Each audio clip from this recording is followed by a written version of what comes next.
Students, English हर कोई बोलना चाहता है और हर कोई चाहता है कि उसकी इंग्लिश काफ़ी इफ़ेक्टिव हो, प्योर हो, शुद्ध हो और फ्लुएंट हो।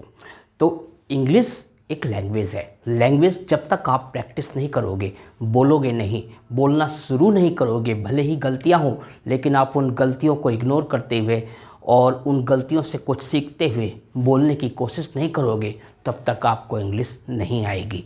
हो सकता है आप उसको लिखना थोड़ा थोड़ा सीख जाओ, पढ़ना सीख जाओ, लेकिन अगर आप बोलोगे नहीं तो वो जो हेजिटेशन है, जो लैक ऑफ कॉन्फिडेंस है आपके अंदर, वो दूर नहीं होगा। तो हम यहाँ बेस से इंग्लिश सीख रहे थे, use of is am are के मैंने कई वीडियो आपको प्रोवाइड करवाए थे। आज use of is am are से रिलेटेड ही ये वीडियो है और इस वीडियो में एक बार मैं ओवरव्यू दोबारा दूंगा कि इज़ एम आर का यूज़ कैसे कैसे होता है। तो देखिए, use of is am are यानी इज़ एम आर, ये जो 3 वर्ब्स हैं, ये 3 वर्ब्स प्रेजेंट टेंस में यूज़ होती हैं। ये किन किन प्रेजेंट टेंस में यूज़ होती है? तो इज़ एम आर का जो यूज़ होता है, एक तो सिंपल प्रेजेंट टेंस में यूज़ होता है, जिसको मैंने शॉर्ट में SPT लिख दिया है। यहाँ पे P को आप पास्ट मत समझिए, ये प्रेजेंट को इंडिकेट कर रहा है। सिंपल प्रेजेंट टेंस में एक तो इज़ एम आर का यूज़ होगा और एक इज़ एम आर का यूज़ होगा प्रेजेंट कंटिन्यूस टेंस में। और उसके बाद इज़ एम आर का यूज़ होता है passive voice of present indefinite tense. Present indefinite tense के पैसिव वॉइस में इज़ एम आर का यूज़ होता है and passive voice of present continuous tense. Present continuous tense के पैसिव वॉइस में भी इज़ एम आर का यूज़ होता है।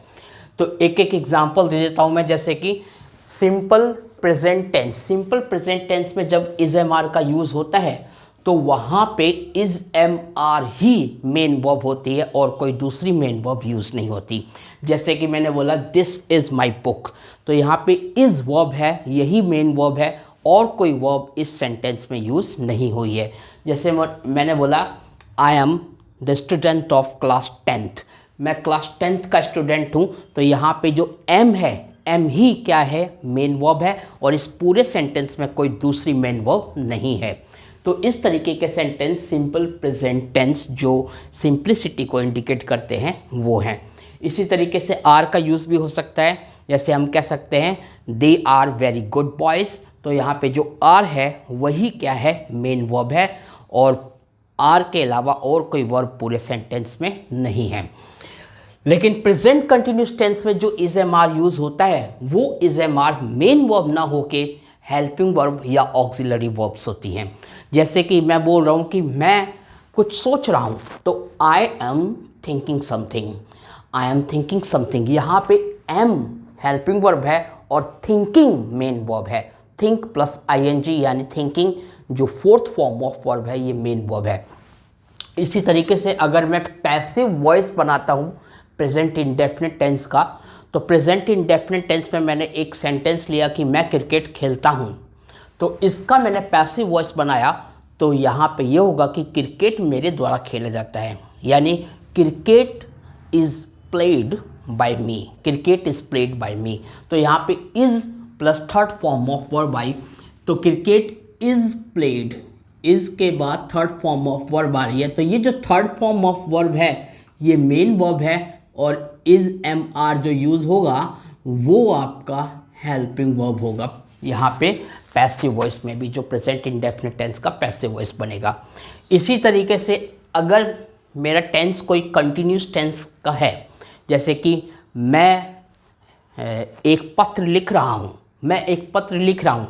अब इस कंटिन्यूस टेंस का पैसिव वॉइस बना रहे हो कि मैं एक पत्र लिख रहा हूँ, तो यहाँ पे होगा I am writing a letter और इसका पैसिव वॉइस बनेगा a letter is being, a letter is being written by me. तो यहाँ पे इज एम आर में से कोई भी हेल्पिंग वर्ब आ सकती है, प्लस बीइंग भी एक हेल्पिंग वर्ब के रूप में है और is being written 3rd form. इसमें पैसिव वॉइस में हमेशा किसी भी टेंस का पैसिव वॉइस हो 3rd form of verb use होती है। तो ये पैसिव वॉइस की कहानी हो गई कि प्रेजेंट इंडेफिनिट टेंस का अगर पैसिव वॉइस बनाओगे आप, तब भी आपको इज एम आर का यूज़ करना पड़ेगा एज ए हेल्पिंग वर्ब। और अगर आप प्रेजेंट कंटिन्यूस टेंस का पैसिव वॉइस बनाओगे तब भी आपको इज एम आर यूज़ करना पड़ेगा एज हेल्पिंग वर्ब के रूप में। ठीक है, तो हेल्पिंग वर्ब के रूप में प्रेजेंट इंडेफिनिट टेंस का पैसिव वॉइस का अगर सेंटेंस बना रहे हो या फिर प्रेजेंट कंटिन्यूस टेंस का पैसिव वॉइस का सेंटेंस बना रहे हो तो आपको इज एम आर का यूज़ करना पड़ेगा। और यहाँ पे बोला है प्रेजेंट कंटिन्यूस टेंस, अगर खाली प्रेजेंट कंटिन्यूस टेंस है तब भी आप इज एम आर का यूज़ करोगे। ऐसी कंडीशन में इज, एम और आर जब आप लगाओगे तो उसके साथ फोर्थ फॉर्म ऑफ वर्ब लगाओगे। फोर्थ फॉर्म ऑफ वर्ब क्या होती है? फर्स्ट फॉर्म ऑफ वर्ब में जब आईएनजी ऐड कर दिया जाता है और आईएनजी ऐड करने के बाद जो वर्ब हमको गेट होती है वो verb fourth form of verb है।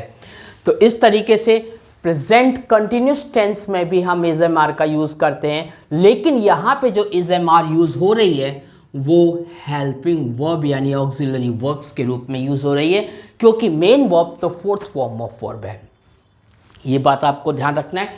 और जो सिंपल प्रेजेंट के टेंसेस हैं जिसमें इज एम आर खुद मेन वर्ब होती है वो सेंटेंस भी हम बहुत यूज़ करते हैं अपनी लाइफ में। जैसे आपने कहा कि मेरा घर यहाँ से बहुत दूर है, तो my house is very far from here. अब इसी सेंटेंस को, ये सेंटेंस जो हमने बोला कि my house is very far from here, ये सेंटेंस आपका पॉजिटिव सेंटेंस है तो ये सेंटेंस सिंपल प्रेजेंट टेंस का, लेकिन पॉजिटिव सेंटेंस है। अगर आप इसमें नॉट लगा देते हो कि मेरा घर यहाँ से बहुत दूर नहीं है, my house is not very far from here, तो ये नेगेटिव सेंटेंस हो गया प्रेजेंट, सिंपल प्रेजेंट टेंस का। और अगर आप क्वेश्चन पूछते हो और क्या से स्टार्ट करते हो क्वेश्चन को कि क्या मेरा घर यहाँ से बहुत दूर है, तो is my house very far from here, is my house very far from here. ये आप अपने आप से क्वेश्चन पूछ रहे हो या अपने आप से क्वेश्चन पुट कर रहे हो ताकि दूसरा जो आपके सामने है वो उस क्वेश्चन को सुने और आपको रिस्पॉन्स करे कि क्या मेरा घर यहाँ से बहुत दूर है, is my house very far from here. तो जब भी पॉजिटिव सेंटेंस आप बनाओगे तो सीधा सब्जेक्ट के बाद इज एम आर का यूज़ करोगे। अगर आप नेगेटिव सेंटेंस बनाते हो तब भी आपको इज एम आर का यूज़ सब्जेक्ट के बाद करना है, लेकिन नॉट को इज एम आर के बाद लगाओगे और इज एम आर में से किसी एक ही वर्ब का यूज़ करना है, तीनों का एक साथ नहीं करोगे, क्योंकि सब्जेक्ट तो या तो सिंगुलर होगा या सब्जेक्ट फर्स्ट पर्सन सिंगुलर यानी आई होगा या सब्जेक्ट आपका प्लूरल होगा। तो अगर आपका सब्जेक्ट सिंगुलर है तो आप इज का यूज़ कीजिए, और अगर आपका सब्जेक्ट फर्स्ट पर्सन सिंगुलर है यानी आई है तो आप एम का यूज़ करेंगे, और अगर आपका सब्जेक्ट प्लूरल है तो आप आर का यूज़ करेंगे। इज एम आर में से मैं वैसे तो आपको बता चुका हूँ किस किस के साथ इज आएगा, तो देखिए फिर भी एक बार आपको ओवरव्यू दे देता हूँ इसका यूज़ किसके साथ होगा। तो देखिए इसका यूज़ ही के साथ आप कर सकते हो, ही एक सब्जेक्ट है और ये प्रोनाउन भी है।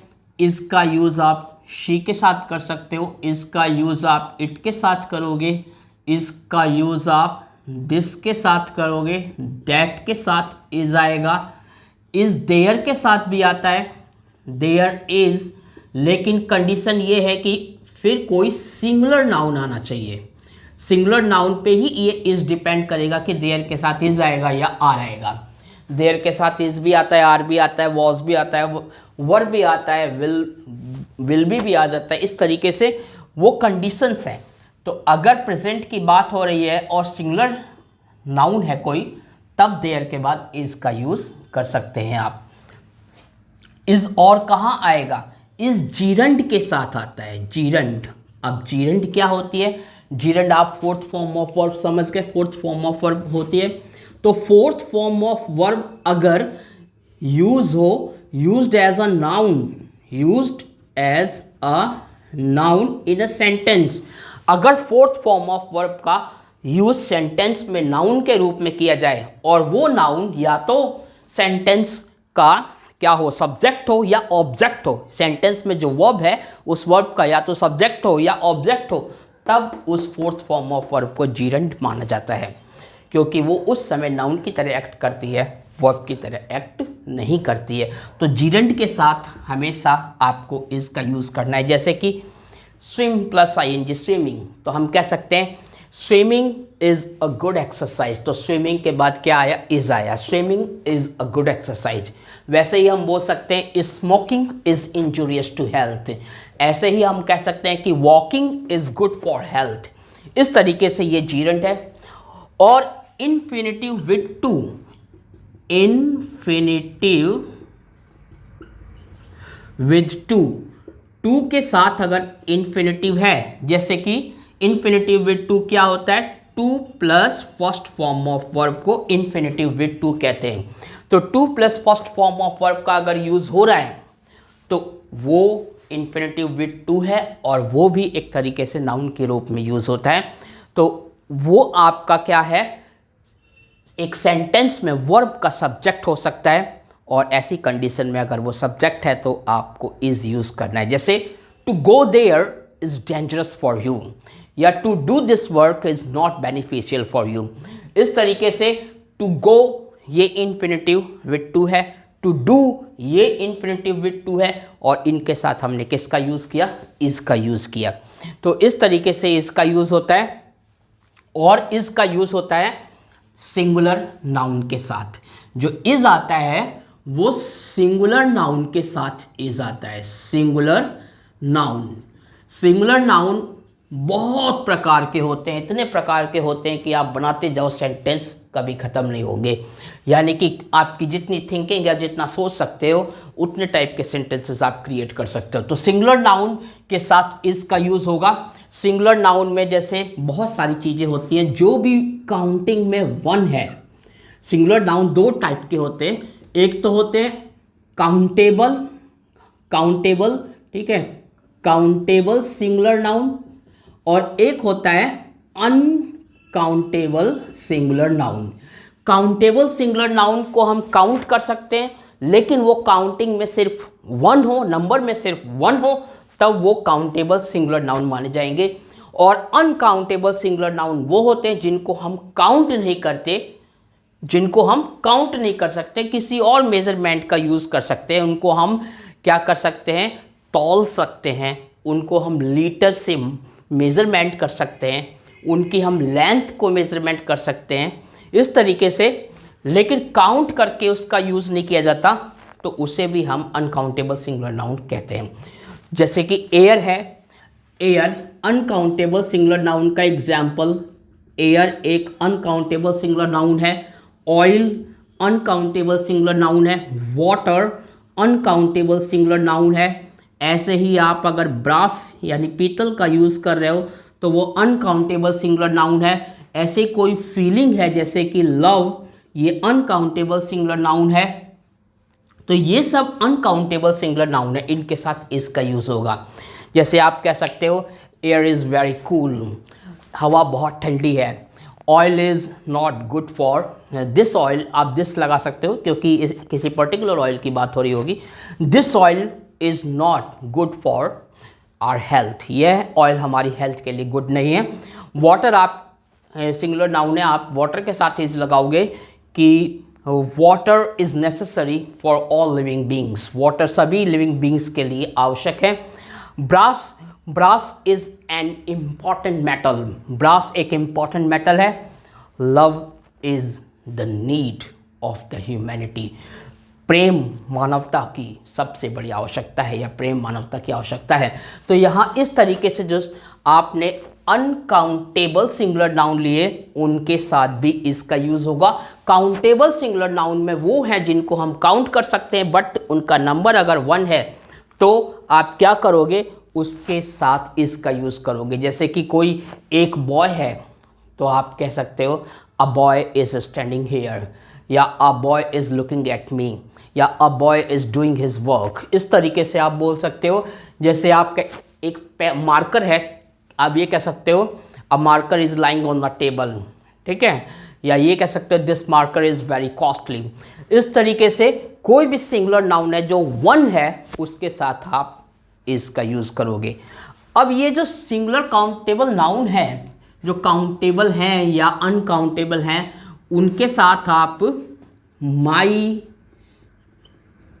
आर, योर और हिज, हर, इट्स, ऐसे ही इनके साथ भी आप सिंगुलर काउंटेबल नाउन या सिंगुलर नाउन का इनके साथ भी ऐड करके आप यूज़ कर सकते हो एज अ सब्जेक्ट। जैसे आप कह सकते हो माई मदर इज़ वेरी इल, मेरी मदर बहुत बीमार हैं।